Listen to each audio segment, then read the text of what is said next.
taking a relationship to the next level. This is Passion with Dr. Laurie.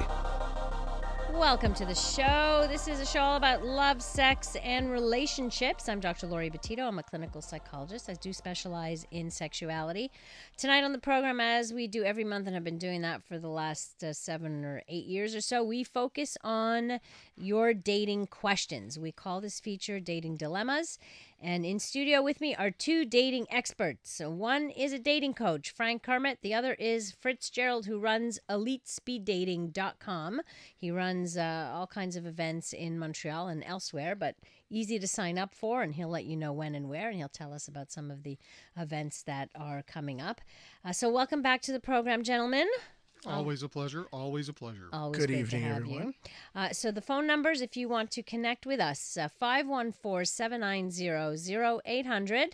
You can text at 514-800. And if you are calling us long distance, it's 1-800-491-CJAD, 491-2523. Would love to hear from you. Now, we do have, we usually start off with a question. And Frank, you have a large network on Facebook, so people who follow you, dating people. So you asked an interesting question. What were your reasons for rejecting someone that could have been amazing for a relationship with you? So my understanding in this question is someone who seems like the perfect person for you, right? For a lot, they fit a lot of the criteria that you're looking for, but something wasn't sitting right, and so you ended up rejecting that person, which could be very confusing for the person being rejected, I would imagine. Very much so. This came up a couple of times recently in coaching where someone was saying, I don't know what I did wrong. Ah, right. What did I do wrong? And the person's even telling me, you're a really great candidate. You're a really great person. You're perfect in almost every way. It's not you, it's me. But the it's me means it's me. I'm not attracted to that, to something specific that they're not going to necessarily tell you because it might be hurtful. Exactly. So, a person says to me, wow, I was everything that person ever wanted and now doesn't want me. And why is that? And then they get ghosted. And they get ghosted, or the person says, look, I really don't want to...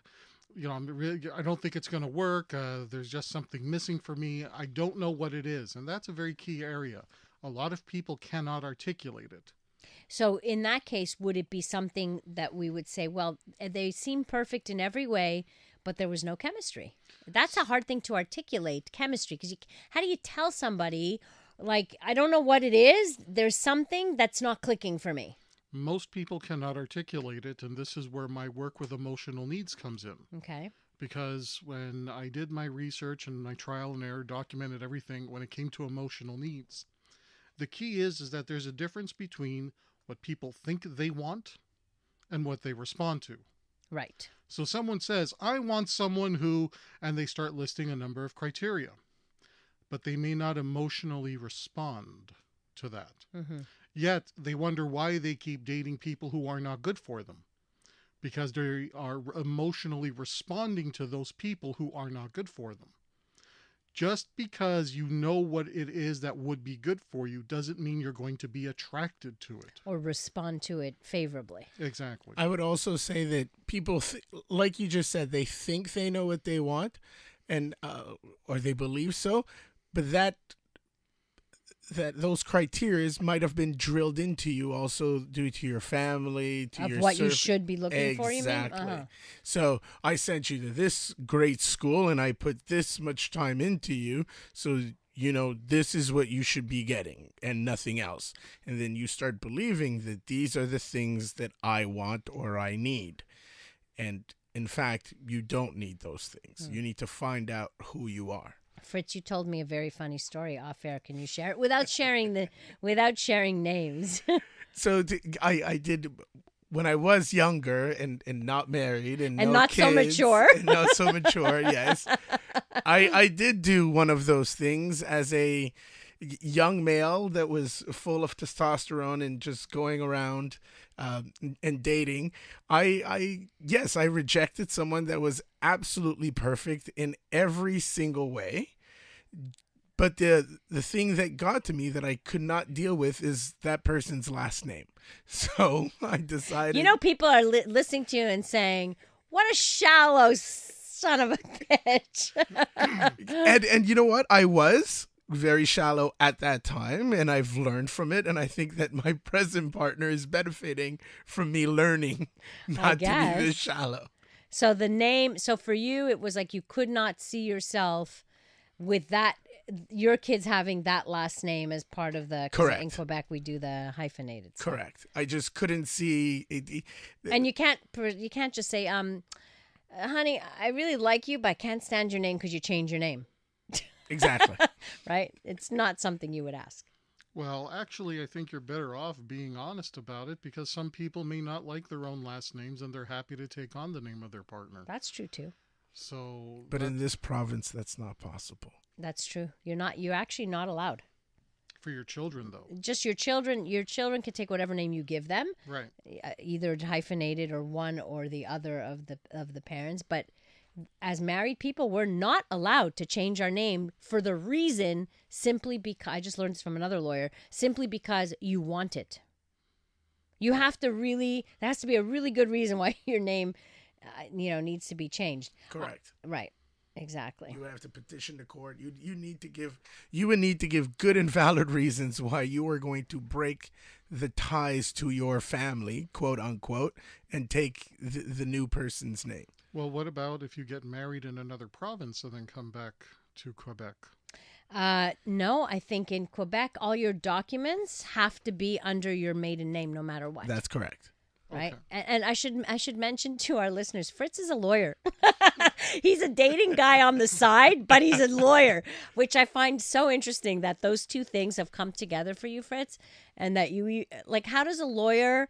And we're getting off topic, but I don't care. How does a lawyer come to decide they want to do open a speed dating company? Well, thank you. It is a bit, or people find it a little bit weird, but it all comes back to I enjoy people. I love being around people. I love being around. Just be a damn lawyer. Why? Well, I still do. I don't know. I really like people, and I loved being, at the time when we started the company, I was single, and I loved being around people and making connections, which is still a fact with the law, because you're still around people solving problems. I've just solved. But making matches, problems. like why so interested in matching people up? There's got to be a reason somewhere there. You're not telling us something. It was innate, but actually, I thought that because I did do a speed dating event when we started this company prior. We thought that we could do it better than the person that we went to, that business. So within that speed dating, actually, we've decided that we were going to. I was going to stop the law, and I was just going to focus on. Are you serious? Speed dating. You were going to stop lawyering. I was going to stop lawyering and just do that. And so we did that for 5 years. And now I'm still a lawyer. I still do it, and speed dating is still going on. That's and your it's still passion. alive. So really, yes. what you're saying is, being a lawyer is your job. Speed dating's your passion. It's my passion. But it's interesting because you did it because you went to one as a single guy, yes. And you thought, I could do better than this. Oh yes. Oh yes. Well, do better than this in the sense of not the people. No, I mean I could run the event better than this. Exactly. Right. Because the people were fantastic. That was the whole reason. So you like the experience. Oh, 100%. I thought like everybody who's probably never done it, you have all these misconceptions, I would say, or prejudices towards the event up until you go and you actually see the quality people that do go, because one, they don't have time. Yeah. Two, in general, they're more professionals. Mm-hmm. So time is a factor. They don't want to go to the bar. It's great. Right. So big question. Did you meet your wife at a speed dating event? Yes. Okay. Coming up, we'll take your dating questions and also answer the question, the question about what if everything else seemed perfect, what was the reason that you ended that relationship if the person was an amazing dating candidate or relationship candidate. More dating dilemmas coming up here on Passion.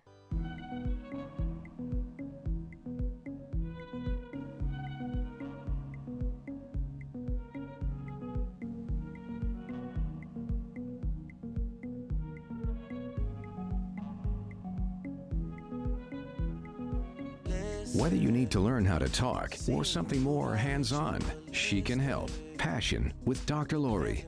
Tonight we help you with your dating dilemmas. You have dating questions?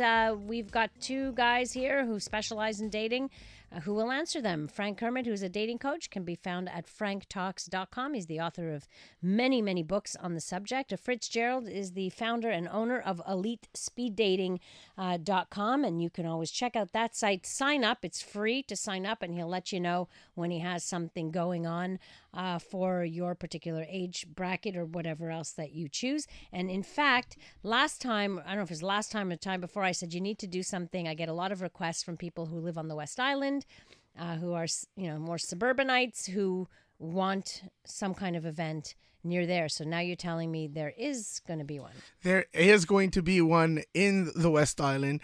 We've just booked, and it's not any type of event. It's going to be a speed dating with cooking. We're preparing the menu. We've booked the location. Nice. It will be happening. I could already give you the date to July 22nd.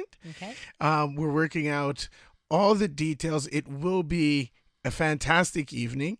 I could also tell you that you will have 10 dates that evening. What is and the age? preparing food. Do you already have your age group? The age group, it will be for, usually we range, we have 3 different age groups, 25 to 35, 36 to 45, and 46 to 55 in general.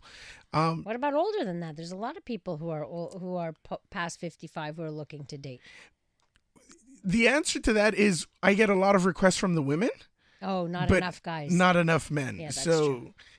I would love to do an event. But gentlemen, you got to give me a call, send me an email. Why something. are men harder maybe Frank, you can answer that question. Why do men find it harder to get involved like this or go to sites or online and what have you? Do they? Maybe I'm wrong. I don't know, but men are expected to solve their own problem and not seek help. The same way that even in traditional therapy, more women will seek out traditional therapy than men. Yeah, that's As true. men, what are men taught from the time we're a kid? You're responsible for your life. Everything is on you. Now go out, work, make your living, and if you want something, it's up to you to go after it. So if I want a date, if I want to meet a girl, I need to go out there and I have to take a very direct approach and go talk to a girl. And if I can't go up and talk to that girl, there's a problem with me. I'm too scared. I'm not worthy. And they go into this issue of deservedness and attack their own self-esteem. Right. So the idea of signing up for some kind of agency, regardless of what kind of agency that takes form. Right, whether it's online dating or speed dating or even a matchmaker. There is a sense that if I have to resort to that, I have failed in some way. So we still hold that whole notion that somehow only desperate people do this kind of stuff, which isn't true. Yes, and they are so wrong. Exactly. They're so wrong. And that's coming from the guy who, does these speed dating events all the time. It's not about desperate. It's about finding a new way to meet people. That's correct. Yes, I run the events, and I've been doing this for 6 years, but you're talking to a person also, or you're listening to a person, I should say, who changed their mind literally within an hour of being at the event. Right. A complete 180. Really, huh? Interesting. So that was just by your own experience. Just by the experience. I mean, there are people who don't have such great experiences. Again, they can be very... There's many different companies, I guess, and people run them differently. And correct. So... But this was not, or I should say, the reason I changed my mind was not because the way that it was run. Well, obviously because I thought I could do better. Yes. But it's with the quality of people that were present at the event, and by what I mean is, you have to take away all the prejudices that, yes, this is for losers, quote unquote, and what it is absolutely not. Right. It's for people who are serious. It's very yes. Right. Serious about finding something. a partner. Right. A partner a relationship. Right. It's not about the sex in that there's Tinder for that. Correct. If you want. So I have a question here from somebody. I'm a 25-year-old guy who hasn't been shown any interest from a woman in 7 years. Should I try being gay? Now, I don't understand the being gay part of it, because you are or you're not. You don't try to be. Okay, I actually do understand this. Okay. And my response to you is no. It's not something you try. It's something you either are or you aren't. Right. And just because you haven't been able to identify the interest from a woman, I'm assuming you're wanting interest from a woman and you don't see it happening. Right. There is a difference between women not sending you a signal and you simply not having the ability to read a very subtle signal. So the first thing I would ask is, are you sure that someone is not giving you a signal? For example, if you're standing somewhere and a woman happens to casually stand next to you but turn her back to you, that could be a signal that she wants you to initiate a conversation. Or it could mean I'm totally not interested and you leave me alone. Yes. I would read that into it, no? No, because unless there's a reason for her to approach and stand next to him and turn her back to him. Okay, if they're getting in line because they're in the line for the cash register, sure, she's there to go to the cash register. But if he's standing at a bar holding a drink and someone comes by to stand next to him, turns her back to him, but doesn't have any other reason to be there. Oh, right. Okay. Right. Then chances are she's looking for you to initiate something, but she does not want to be the one to make the first move. Now, that might be a subtle sign that someone is showing you some kind of attention. Are you aware of these subtle points? What about what attention? he's projecting? Well, we don't know what he's projecting. Right, but they could be, right? He could be projecting something where maybe he's projecting an aura of being unsure, of being uninterested. Somebody I coached very recently was asking that exact same question. Why is it that nobody's ever paying me any attention? Why don't women come up and talk to me? Well, after about 2 or 3 hours of working with him, I said, do you dress this way? Do you have this scowl on your face all the time? He says, well, yeah, I'm really just not a happy person. I said, well, nobody's going to want to approach somebody like that. So without intending to, he is projecting this aura of leave me alone. Now, I don't know this person who's asking the question. Look, I've never met you, dude. We haven't worked together yet. But I would fathom to start guessing at, listen, let's do a little analysis here of what emotional needs you are violating without knowing it. And maybe you're sending a message to somebody to not engage away. To conclude with what you just said, I think he is sending a message. And the question that I'm asking myself is, are you actually ready? By you saying that you haven't gotten any response, have you been sending signals out yourself?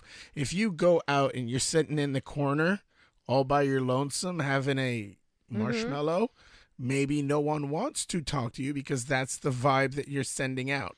Right. Likes attracts likes. So if you're a happy person, you're going to attract happy. If you want to be attracted, you're going to attract. If you want to be disengaging, right, nobody's going to engage with you. Exactly. One of the last points I want to make, sir, and I hope you listen to this very carefully. It is expected that men are on the projecting end of sexual attention. Women are on the receiving end of sexual attention. If you're waiting for a woman to make the first move on you, you might wait for a while. You're going to wait forever. Okay, I coach adult male virgins, and this is one of the issues. They won't make that first move. They're so afraid, not of women in general, but they're afraid of offending somebody. They're afraid of getting hurt. They're afraid of rejection. They're afraid of embarrassment. They really don't want to bother a woman, so they're waiting for the obvious sign where she says, I'm over here, come and approach, which never happens. Right. So if you're waiting for somebody to say, come on over, you're going to be waiting a long time, which is why a speed dating event is probably an option you should consider, because everybody who goes there is wanting, is ready to do. Right. But I will say this, more and more women now make the moves. We're in 2017. More and more women, and good for you ladies, by the way. More do. I'm very much in support of it, but there's still a resistance. Yeah, there is.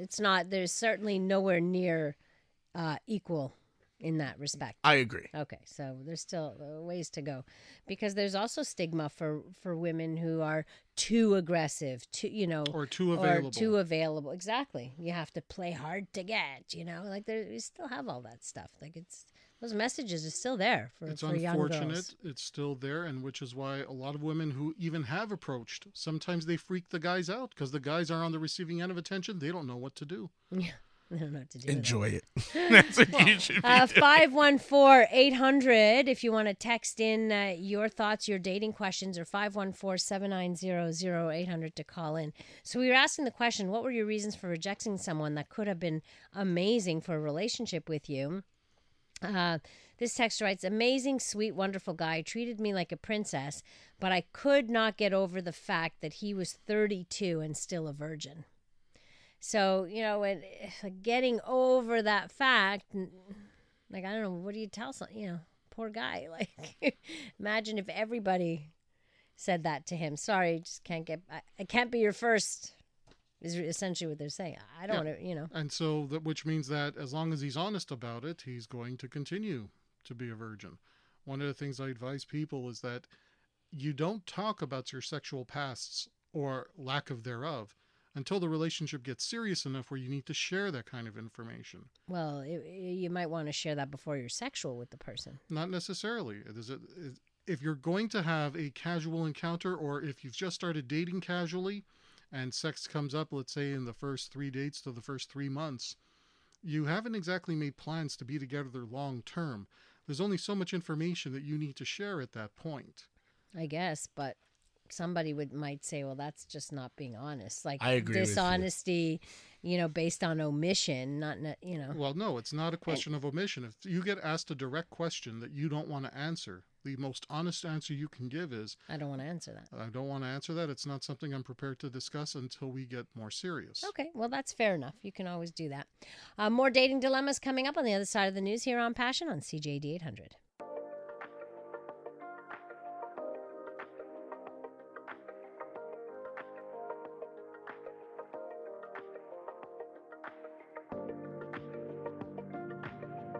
She can help improve your love life in a few different ways. Passion with Dr. Laurie.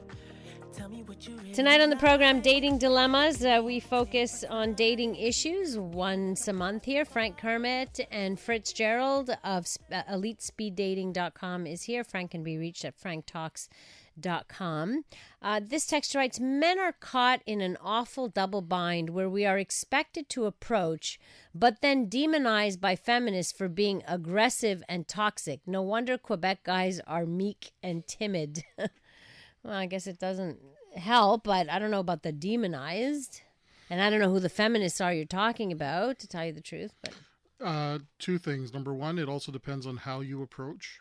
Yeah. Okay. And number 2, I can say, not only from some of my own experience as well as that of my client base, there are some people that no matter how nicely you approach them will blow you off and blow you off really bad.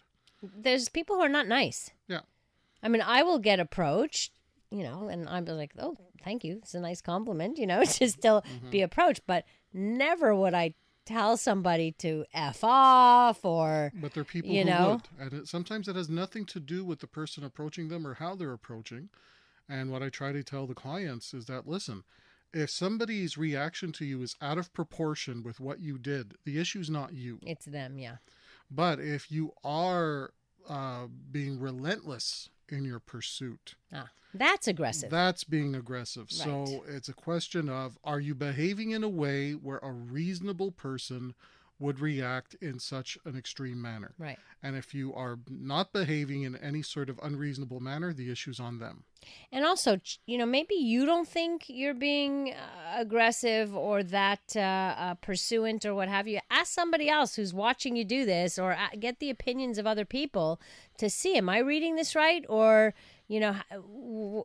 ask for constructive criticism. I think in the dating world, asking for constructive criticism is not a bad thing. I agree. And this is actually ties in perfect to what we do at our events is while you're on the date, you have the opportunity after your date to write comments about what happened. So, for example, if you were to meet me, you could say that Fritz was absolutely fantastic. He asked questions. Beautiful smile. He smells well. Like everything. Or you could say he's actually very boring, was asking inappropriate questions, talking too much about him. So you could get feedback and therefore prepare for your next encounter that will happen on speed dating or not on speed dating. I also want to make one point here, and that is when you do go get feedback, make sure you're getting feedback from someone who is actually qualified to give you feedback. Someone like Fritz, who actually runs an organization, is on the receiving end of all the feedback, has a position of authority on that subject. Right. Somebody who is writing an article for a blog somewhere saying it's wrong to ask someone for their phone number on the job. Well, if you meet somebody and you strike up a nice conversation and you want to ask them for their phone number before you go, actually, no, there's nothing wrong with that. This is what people do. This is how people meet. Yeah. And someone who is just angry about certain social constructs, they may not necessarily be a voice that you want to listen to when seeking out advice. Right. So it's not just a matter of... So beware who you ask is what you're saying. Yeah. Yeah. That's true. Texter writes, BS, girls love guys saying, hi, sweetheart. I don't disagree with that. I think it's a compliment. Somebody who says, but somebody who goes beyond that, and maybe you just smile back and okay, turn your head and thank you. That's very nice. But women appreciate assertive men. Women, generally speaking, admire and respond to men who are assertive. But there are some women who, regardless of whether or not he's assertive, any man making an approach, any man who says hello, is not going to receive him in a positive manner. Right, but that's their issue, is what you're saying. I like to say it depends, like, because the texter said what women like to hear, hey, sweetheart. Mm-hmm. Not every woman likes to hear, hey, sweetheart. Right. It depends on the context and where the sweetheart is placed and whatnot. Yeah, so I mean, just be mindful of those things as well. Yeah, I mean, sometimes the woman might turn around and say, okay, I'm not your sweetheart. Creep, whatever, or just say, okay, that's a bit creepy, or whatever, but they don't have to be mean about it. Yeah, that's right. That's the whole thing. This texter writes, sometimes I feel like I need to have a business card made that says my name, my opening sentence, and my intentions about carrying on a conversation with the person in question in hopes of leading to sex, just so that there's no misconception of where this is going. Well, if your intention is to get sex and only that, maybe the women on the receiving end of that that's not what they may not be just looking for that. Okay. So when do you make your intentions known? First of all, if you are a man and you're approaching a woman, there's only one reason that you're doing so, and that has nothing to do with asking for the time, asking for directions, or anything else. He's looking to meet her for some type of outcome. No, he said clearly, outcome is sex. Yeah, in his case, the outcome is sex. Right. Number one, you have to figure out where you're doing these approaches. Mm-hmm. Because if you're approaching somebody during the lunch hour and everybody's at work and you're going into an area of town where the people who normally work in offices 9 to 5 are out on about during lunch hour, might not be the best place to do it. Because if somebody's interested in you, by the time they get off of work and so on, maybe the interest is gone. And there are people, if all you're looking for is sex, there are people who are also looking for sex. But it's context, my friend. You have to calibrate. Maybe you need to go to certain places where people are going out specifically to meet someone. There are lifestyle clubs. Oh, lifestyle clubs, yeah. Where people are looking for casual sex. Yes. Right. There you know for sure. Like there, at least when you go, there you don't have to explain. You don't need a business card that says I'm looking for sex. Like everybody knows that's what everybody is kind of there for. Exactly. So and I think this is exactly what he wants. At least by his text, he's just looking for sex. So he should be going to places that clearly just... Right. Or the probabilities are more open to that. And I think women may not really appreciate being played, let's say, or shown an interest more than like, hey, you're really cool, I find you so interesting, like giving the impression that they want a relationship when really all they want is sex. That's a very I don't know. It seems like a very that balance Deceiving. was deceiving. But how do you, as from the guy's perspective, who is looking for sex? How does he make that known right away? Like, he will probably get rejected right away because... It's a number. Look, if all you're doing is going out for sex and you're going to approach every single person you see, you're going to get a few slaps in the face. You're going to get a few rejections. But at some point, you're also going to get somebody who says, yeah, sure, that works. So it's, you're playing a numbers game then. At that point, yeah. You're better off just calibrating to what it is you want. You want to calibrate to your target audience. And once you reach that target audience, you realize, well, if someone is out looking for sex, they're probably looking to have sex soon. Not someone who wants to meet you now and have sex in 3 days from now. Right. You want to go someplace where people are out looking for sex that night. You want to make sure that if this is the lifestyle you want, and I'm talking about this as structuring it as a lifestyle, if you go to the downtown core and you live about 3 hours away from the downtown core, you may need to scout out the locations that you can take a partner to. So you may have to know where all the motels are that are close to the area. This is a lifestyle, folks. I'm not judging it. I'm not. Right. It's not one that I would partake in. I've never really been into one-night stands. Right. But if somebody wants to set that up, by all means, you will find someone. Okay? If prisoners can receive love letters, if those individuals who have very specific sexual fetishes Can find each other, you can find a sex partner if that's what you want, because there Right. are people that want what you want. But you got to be smart about it. You got to Right. put yourself in places where they are. And you So- got to show good presentation. Instead of saying, let's have sex, you could probably say, I'm interested to meet you, but I also see other people. So that probably lightens the mood of, she's More aware that there's casual. other... Exactly. This texter writes that you're quite right. Context is everything, period. And yes, Bravo. I agree. Yeah. I like that Context is texter. everything.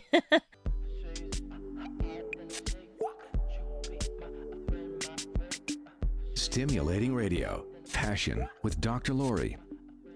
Dating dilemmas tonight on the program. Frank Kermit, Fritz-Gerald of Elite Speed Dating on with us. So a couple of texts here. Women are all screwed up by all these feminist movements. I remembered back in the days, people were happy to conversate and have fun. Now it's all these rules. Well, I think there was always rules, just different rules. But as I said, you have to be very mindful which rules you're following and who you're listening to. If you're listening to someone whose goal is to keep people apart, then you're taking bad advice.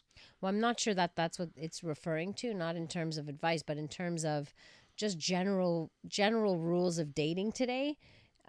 The rules change, right? If we were to read that book, the rules, there was Didn't one of them end up divorced? I think so. I don't know. Yeah. Whatever. It was like, Yes, the rules change, but there's still basic rules. Be respectful. There's basic rules of conduct for Yes. people: integrity, honesty, respect, consent. These are all. But with that said, because people can now structure the kind of relationships they want, and a lot of those social norms have been removed, it's up to people to also define their own boundaries, Right. and therefore their own rules. I guess what happened in the past was that there was one social construct. There was one social construct, and you either followed it or you didn't. Right. And now the issue is, hey, if you want to have an open relationship, that's okay, but you have to structure the rules. You want to have a monogamous relationship, that's okay.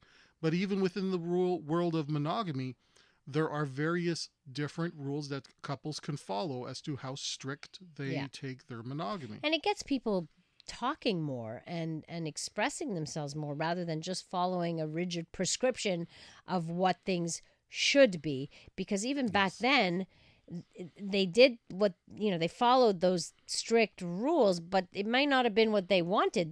There's fetishes have been around forever. Transvestism has been around forever.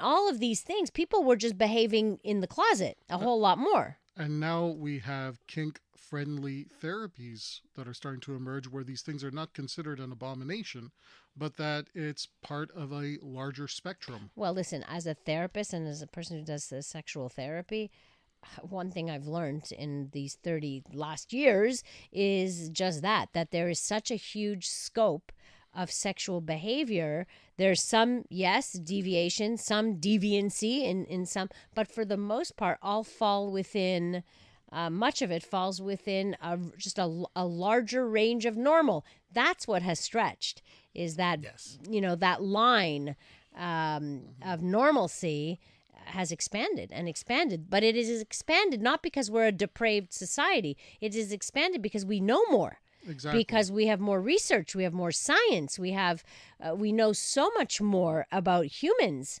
and human sexuality. Human sexuality has only been studied for the last 50 or 60 years. Like, it really, if you're talking about Freudian stuff, well, he looked at everything as women's the whole uterus thing and hysterical women. It's all, and then let's prescribe vibrators and this will help and blah, blah, blah.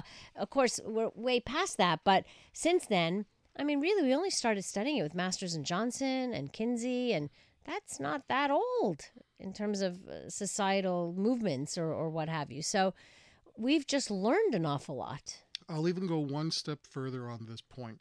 And this is something I see very often, that there are people who have this concept of what dating and relationships should be. And those people who have the strongest concepts of this tend to date the least. Oh, and that is something I'm seeing here. People who are perpetually single for years have the strongest ideas about what a relationship is supposed to be, how dates are supposed to happen. And because they don't happen and follow those particular types of rules, there's no chance, there's no thing. Which brings us back to this topic. Why are you rejecting potentially good candidates? Yeah, I've got some good text here. I respect your answer, Laurie, but if women do not like the feeling of getting played by me, showing interest, then how do you suggest I approach the situation? Should I walk up to them and say, hi, want some sex with that martini? But you nailed it. That is my point. If I show too much interest in conversation, well, with the intention of just having sex, then I'm an asshole. But if I walk up to somebody and say, would you like to have sex? Then I'm also an asshole. It's like what he's explaining is he's damned if you, yeah, exactly. There's like a no-win situation here. And this was one of the issues about approval. And I tell anybody this, man or woman, if you want love in your life, if you want sex in your life, you have to understand you're going to end up having to do things and make choices that other people will not approve of. And you need to be okay with that. You need to be okay with the fact that you won't get everybody's approval when you go for what you want.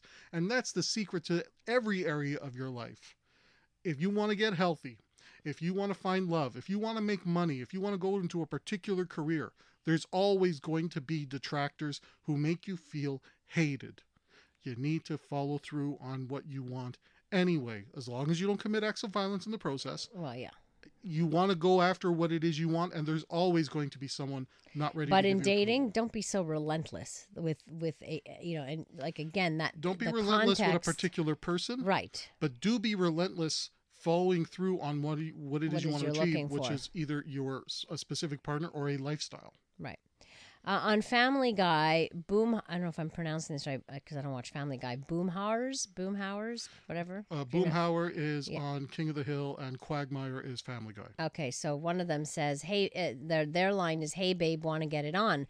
I tried it once and I got a maybe. So, kind of worked, right? When if you're very direct and honest, it's like, if you are maybe. direct, if you're honest, and you have the right context at work, then yes, it's somebody taught me this. It was the slap in the face theory. Mm-hmm. If you approach 100 people and basically say, hi, my name is so-and-so, would you like sex? You're going to get slapped in the face a few times, and you're going to get a bunch of no's, but you will eventually find someone who says, okay. Or the person might say, maybe, can I get to know you first? Or something like, that opening, I guess, might work. Another texter writes, and this is a regular, and you'll recognize him maybe. I don't understand how you can't see that feminism demonizes men. Everywhere we turn, we are bombarded with messaging that our sexuality and behavior are corrupt and abusive. I don't know where you're living. I don't see that. I don't think that's true. I don't think that all men, that we're all bombarded with messaging. There's a great book called, I think it's called Men on Strike. The name of the author escapes me, so if anybody listening,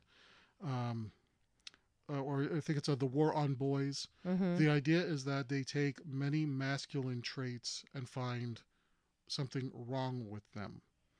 And who's they? Well, if I'm gonna get myself in trouble here, because I'm sure that that's what's going to happen, you do With have me? well with I might anybody. fire you. Yeah, pretty much. There are authors who write from a very and they self-identify as feminists Mm-hmm. that will write about, and I gave you the example earlier. It was a feminist writer, or sorry, let me rephrase that. It was a woman writer who identifies as a feminist who said it's inappropriate to ask anybody for their phone number during the course of their employment. So if you have a really good conversation with a waitress and you want to get that person's phone number, it's inappropriate, it's wrong, it's creepy, and so on and so forth.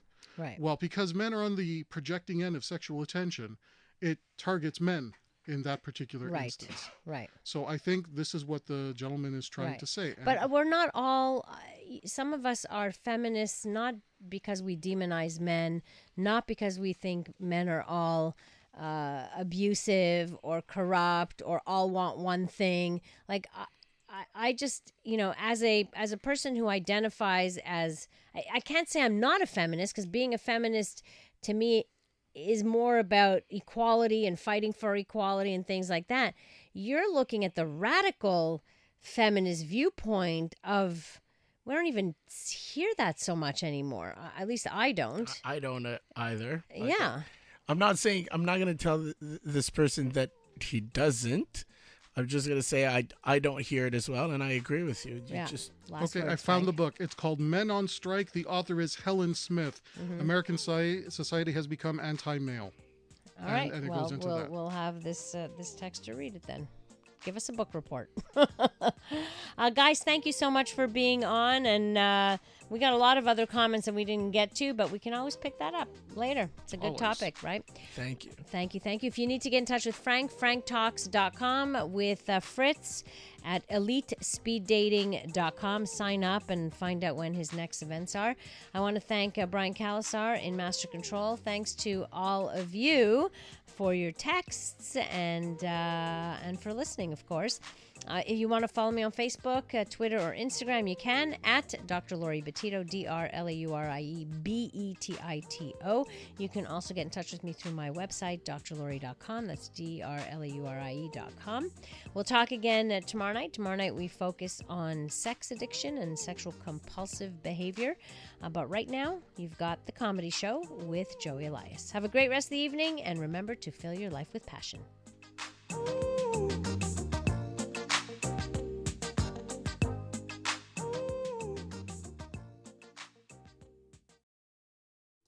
Need help with love, sex, dating and relationships?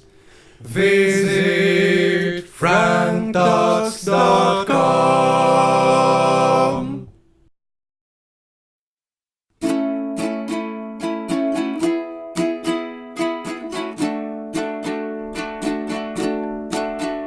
If you need help with your relationships, my buddy Frank, he's got some tips.